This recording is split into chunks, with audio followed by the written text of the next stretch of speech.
Մատթեոս ավետարան 6-րդ գլուխ 24 խոսքից սկսված Մարդ չի կարող երկու տիրոջ ծառայել, որովհետև կամ մեկին կսիրի և մյուսին կատի, կամ մեկին կմեծարի և մյուսին կարհամարի։ Նույնպես և դուք չեք կարող ծառայել Աստծուն այնքան ժամանակ, քանի դեռ ծառայում եք դրամին։ Հետևաբար մի մտահոգվեք ձեր կյանքի համար, թե ինչ պիտի ուտեք կամ ինչ պիտի խմեք, ոչ էլ մտահոգվեք ձեր մարմնի համար, թե ինչ պիտի հագնեք։ Չէ՞ որ կյանքն ավելի կարևոր է, քան կերակուրը, և մարմինն ավելի կարևոր է, քան հագուստը։ Նայեցեք երկնքի թռչուններին,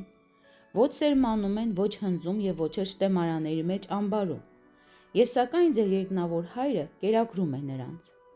Չէ՞ որ դուք Աստծո աչքին թռչուններից գերազանց եք։ Մտահոգվելը մեկ կանգունով կավելացնի ձեր հասակը, կամ հագուստի համար ինչու եք մտահոգվում։ Օրինակ վերցրեք վայրի շուշաններից և տեսեք, թե ինչպես են աճում, ոչ աշխատում են, ոչ հյուսում։ Հավատացեք, որ Սողոմոնն իսկ իր ամբողջ փառքի մեջ չկարողացավ նրանցից մեկի նման գեղեցիկ հագնվել։ Ուրեմն եթե Աստված այդպես գեղեցիկ հագցնում է դաշտի միջի խոտին, որ այսօր կա և վաղը հնոցն է նետվում, շատ ավելի չի հագցնելու ձեզ, թերահավատներ։ Հետևաբար մի մտահոգվեք և ասեք, ինչ պիտի ուտենք, կամ ինչ պիտի խմենք, կամ ինչ պիտի հագնենք։ Այդ մտահոգությունները հատուկ են հեթանոսներին, քանի որ ձեր երկնավոր Հայրը գիտի արդեն, որ ունեք այդ բոլորի կարիքը։ Դուք նախ խնդրեցեք, որ Աստծո արքայությունը գա, աշխատեցեք կատարել նրա կամքը, և Աստված այդ բոլորը ավելիով կտա ձեզ։ Ուրեմն ինչու մտահոգվել վաղվա մասին։ Վաղվա մտահոգությունը թողնենք վաղվան, յուրաքանչյուր օրվա նեղությունը ինքնին բավարար է։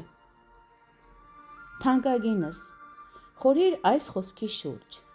Միգուցե անհաջողությունները լցվել են գլխիդ և չգիտես ինչպես դուրս գալ այդ իրավիճակներից։ Գնա Տիրոջ առաջ և ասա. «Այո Տեր, ես խնդրում եմ, թող առաջինը քո արքայությունը գա իմ կյանքում»։ Որովհետև խոսքում ասվում է. «Խնդրեք նախ Աստծո արքայությունը, և այդ ամենը կտրվի»։